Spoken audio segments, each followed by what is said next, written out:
네, 안녕하세요. 주식하는 교회 오빠입니다. 오랜만에 여러분들을 찾아뵀는데요. 작년 한 해 여러분 너무나도 힘드셨죠? 저도 많이 힘들었습니다. 대부분이 마이너스 한 2-30% 정도 눌려 계시다라고 들었어요. 저도 많이 선방은 했지만 그래도 한 마이너스 12%에서 15% 정도 왔다 갔다 하면서 작년 한 해를 마무리했습니다. 컨텐츠를 안 올린 이유는 저도 너무 마음이 힘들었고, 이런 와중에 여러분들께 어떤 컨텐츠를 올리던 간에 참 힘들 거라는 생각이 많이 들었어요. 그래서 혼자 많이 지내왔는데, 공부를 하고 해왔는데, 더욱더 느끼는 것이 이럴 때일수록 더 공부가 되어 있어야 한다, 더욱더 공부해야 된다라는 생각이 들어서 올해 2023년부터는 더욱더 자주 찾아뵙기 위해서 이렇게 또 컨텐츠를 올립니다. 새롭게 시작하는 컨텐츠거든요. 바로 공들남 컨텐츠입니다. 공부해서 들려주는 남자. 여러분들 열심히 공부해서 여러분께 이렇게 컨텐츠로 들려드릴 테니까요, 같이 공부해봤으면 좋겠습니다. 자, 오늘 공부할 컨텐츠는 연준, 파월, 도대체 뭐길래 라는 컨텐츠입니다. 주식 투자를 하거나 또 경제 공부를 하시다 보면은 연준이라는 말을 뉴스에서 많이 듣게 됩니다. 또 파월이라는 인물도 많이 언급하게 되거든요. 과연 이게 무엇인지, 또 이 파월이라는 사람은 어떤 사람인지에 대해서 우리가 오늘 한번 알아보도록 하겠습니다. 전문 투자자들이 이렇게 얘기해요. 연준을 모르고 주식을 투자하는 것은 무모한 자산 관리다 라고 표현을 한다라고 합니다. 그만큼 연준에 대해서 우리가 잘 알고 있어야 하고요. 또 파월이 어떤 인물인가에 있어서 우리가 잘 알고 있어야 된다고 생각이 됩니다. 그렇다면 연준은 무엇이며 우리가 왜 알아야 될까에 대해서 먼저 한번 살펴보도록 하겠습니다. 뉴스의 한 캡처 장면이거든요. 미국 연준 제로금리 유지, 과거에 있었던 캡처 영상입니다. 먼저 연준이란 Federal Reserve라고 영어로 써져 있죠. 세계 각국에는 여러분 돈을 찍어내는 중앙은행이 존재합니다. 한국에는 한국은행, 영국에는 영란은행, 일본에는 일본은행이 있죠. 미국에도 중앙은행이 있는데요. 미국은 미국은행이 따로 존재하는 게 아니라 바로 연방준비제도, 영어로 Federal Reserve System, 바로 이 연준이 존재합니다. 약자로 Fed라고도 한다고 하더라고요. 이 연준은요, 여러분 다른 나라 중앙은행과 명백히 다른 하나가 있는데 바로 공공기관이 아니라는 점입니다. 바로 개인이 운영하는 사기업입니다. 겉으로 보기에는 공공기관처럼 보이지만 실제로는 사기업이라는 점을 우리가 좀 알아야 됩니다. 연준은요, 연방준비제도 이사회 FRB와 12개 연준은행, 그리고 연방공개시장위원회 FOMC라고 하죠. 그것과 2,800개의 회원은행이 합쳐진 하나의 조직이라고 생각하면 될 것 같고요. 이 조직을 이끄는 연방준비제도 이사회 의장이 바로 제롬 파월이라는 인물입니다. 그래서 여러분 뉴스를 보시다 보면 파월이 뭐 이렇게 발표했다라고 하는 그 파월이 바로 이 연준 이사회의 의장이라는 거죠. 부의장은 레이얼 브레이너드로 임명이 되어 있습니다. 미국에서도 여러분 처음에는 중앙은행을 만들려는 시도가 있었습니다. 하지만 이 시도들은 다 실패로 끝나거든요. 그 이유는 바로 미국은 여러 주정부로 구성되어 있기 때문입니다. 연방정부라고 하죠. 이 연방정부의 권한이 지속되었기 때문에 뭔가 강력하고 독립적인 중앙은행을 설립할 기회가 없었습니다.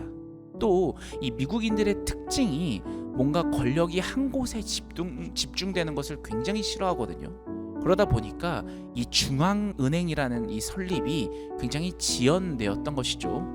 결국 20세기 들어와서 비로소 연준이 탄생하게 되는 겁니다. 각 나라 중앙은행에서는요, 기준금리를 먼저 책정하죠. 그리고 그 기준금리에 따라서 시장금리, 은행 예적금 대출금리, 국공채금리, 은행 간 콜금리가 변화하게 됩니다. 그러니까 이 기준금리가 굉장히 중요한데요. 이 기준금리를 중앙은행이 어떻게 측정하냐에 따라서 금리가 다양하게 오르락 내리락 한다라는 거죠. 미국에서의 그 기준 금리를 정하는 곳이 바로 이 연준이라는 거죠. 이 연준이 세워진 주 목적은요, 아까 말씀드렸다시피 미국의 통화 정책을 관장합니다. 이 6주에 한 번씩 이 연준은요, 연방공개시장위원회, 뉴스로 여러분 FOMC라는 얘기 많이 들어볼 겁니다. 그 FOMC를 개최해가지고 이곳에서 기준금리를 계속 결정하고 회의했던 결과를 바로 연준 의장, 바로 파월이 발표하게 되는 거죠. 그러니까 미국이 어쨌든 대빵이지 않습니까? 그러니까 전 세계 금융시장과 각 나라의 중앙은행들이 이 연준의 발표를 지켜보면서 각자의 나라에도 적용하게 된다라는 거죠. 2018년부터 연준을 이끌고 있는 의장이 바로 제롬 파월 의장입니다. 바로 이렇게 생겼어요. 굉장히 잘생겼죠. 세계 경제 대통령이라고 불리는 바로 연준 의장 파월, 그를 한번 살펴보도록 하겠습니다. 이 역대 연준 의장은요, 대부분 경제학 전문가들이었습니다. 대부분 경제학 박사 출신이죠. 각국의 중앙은행 총재들도 대부분 경제학 학위가 기본으로 갖고 있습니다. 우리 한국도 그렇고요, 일본도 그렇고요, 다 경제학 박사 출신입니다. 하지만 지금 현 연준 의장 파월 의장은요, 경제학 학위가 없는 굉장히 특이한 의장입니다. 그는요, 1953년에 워싱턴 DC에서 태어나서 프리스턴대에서 정치학을 전공한 인물입니다. 정치를 공부했어요. 또 조지타운대 로스쿨을 나와가지고 1979년에 변호사가 됩니다. 그러니까 경제와는 굉장히 거리가 먼 인물이었죠. 지금 보이는 사진이 프리스턴 대학 졸업 당시 바로 파월 의장의 사진입니다. 굉장히 훈훈하게 잘생겼죠. 1979년에 로스쿨을 졸업한 다음에 이 파월은요, 판사 15와 로펌 변호사로 일하면서 이 법조인으로서의 커리어를 시작합니다.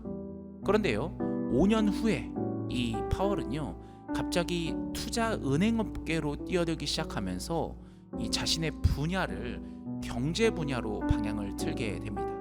1984년 딜런 리드 앤 컴퍼니라는 투자은행, 지금은 없어졌어요. 이 투자은행에 들어가서 경력을 쌓으면서 얼마나 일을 잘했는지 1990년대에는 부사장 자리까지 오르게 됩니다. 당시 이 딜런 리드 앤 컴퍼니 최고 경영자가 니콜러스 브래디인데요. 이 사람이 재무장관으로 지명이 돼요. 부시 대통령에 의해서 당시 정권 재무장관으로 지명이 되면서 파월은 자연스럽게 1990년도부터 재무부 공무원으로 변신하게 됩니다. 그리고 1992년 39세에 재무부 차관으로 발탁되게 됩니다. 물론 10개월 정도밖에, 정권이 바뀌니까 10개월 정도밖에 일을 하지 않았지만 파월은 그 이후에서도요, 계속 경제 관련 일을 하게 돼요. 월가에서 투자업계에 종사하면서 세계 3대 사모펀드로 알려진 칼라일 그룹에 들어가서요, 기업을 사고 파는 일을 하게 됩니다. 이 경제학 학위는 갖추지 않았지만 이 다른 연준 고위 인사들보다 더 현장의 흐름을 누구보다 이때 더 잘 파악하게 됩니다. 그리고 월가에서 일하면서요, 돈도 많이 벌게 되는데 그때 재산이 약 762억 원에 달할 정도로 굉장히 재산이 많이 불렸다고 합니다. 그 당시 이제 오바마 대통령이 대통령으로 당선이 되면서 이 제롬 파월을 연준 이사로 지명하게 됩니다. 이 파월은 공화당 쪽이었어요. 근데 이제 오바마가 이 야당 당원을 연준 이사로 지명하게 되는 정말 보기 드문 사건이 벌어지게 됩니다. 정치적인 깊숙한 이야기가 있겠지만 어쨌든 그건 생략하고요. 이때 이제 연준의 이사로 지명하게 됩니다. 오바마 대통령 사진입니다. 2017년도 도널드 트럼프 대통령이 들어오게 되면서 기존의 의장이었던 제닛 옐런을 해임시키게 됩니다. 밑에 보이는 사진, 최초 여성 의장이죠. 이 옐런이 금리 인상을 발표하는데 트럼프 대통령은 여러분 잘 알다시피 기업가잖아요. 금리가 인상되면 여러 가지로 불편한 점들이 많아요. 그런데 이제 제닛 옐런이 금리를 인상시키니까 트럼프가 해임을 시켜버리게 됩니다. 이 연준 의장을 해임시킨다는 것은 굉장히 쉽지 않은 일인데도 불구하고 트럼프는 해내죠. 결국 그 이 다음 후보로서 여러 사람들이 추천이 들어왔지만 결국 막판에 파월이 부상하면서 이제 연준 의장으로 이렇게 등용되게 됩니다. 당시 트럼프 대통령과 파월입니다. 2020년 3월 3일 연준은 12년 만에 긴급 FOMC 회의를 열게 됩니다. 미국 기준금리를 50bp를 인하하는 것을 발표를 하게 됩니다. 트럼프의 영향도 있었겠고 당시 코로나 바이러스가 이제 유행하기 시작하면서 이 코로나가 굉장한 리스크임을 인정하게 되면서 금리를 낮추게 되는 거죠.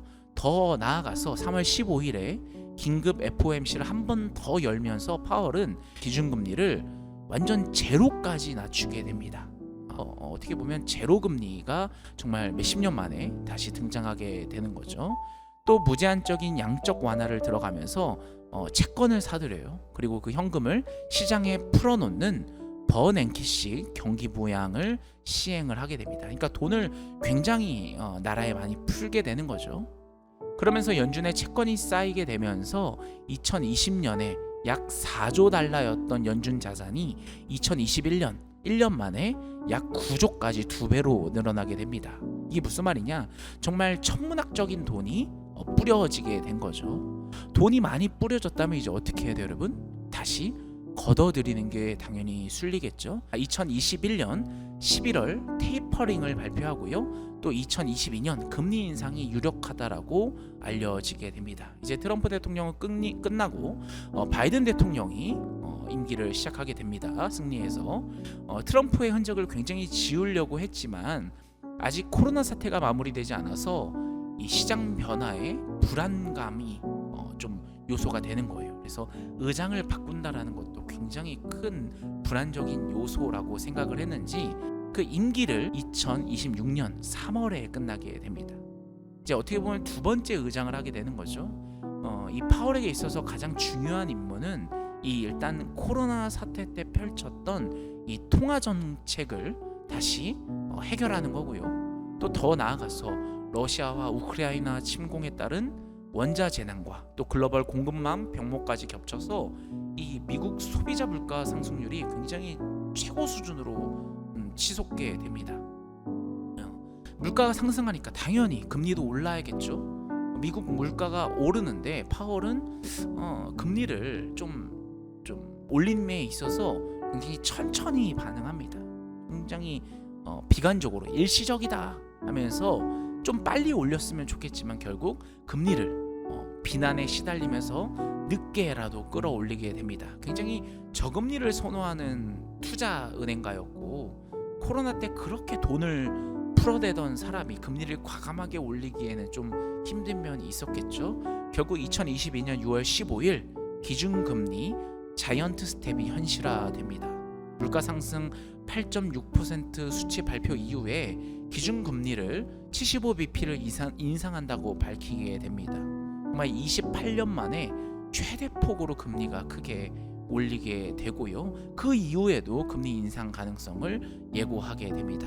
밑에 표는 여러분 제롬 파월 재임 시기의 금리 인상 기록을 보여주고 있습니다. 그러니까 고금리 시대를 이제 우리가 살고 있는 겁니다. 고금리가 시작이 되면 자연스럽게 뭐가 오겠습니까? 전 세계적인 경제난이 시작되게 되겠죠. 힘들어지겠죠, 당연히. 그래서 뉴욕 증시를 비롯한 전 세계적인 주가가 하락하는 모습을 보였던 것입니다. 이제 2023년 상반기까지 금리 인상이 계속되겠다라고 발표를 하고 있는 와중에 이 가속화되는 연준의 통화 긴축으로 세계 경제는 큰 변곡점을 지금 맞이하고 있습니다. 앞으로 이 파월 의장이 지휘하는 통화 정책이 우리 이 경제 시장에 어떠한 결말을 가져오게 될지 굉장히 궁금해지게 되는데요.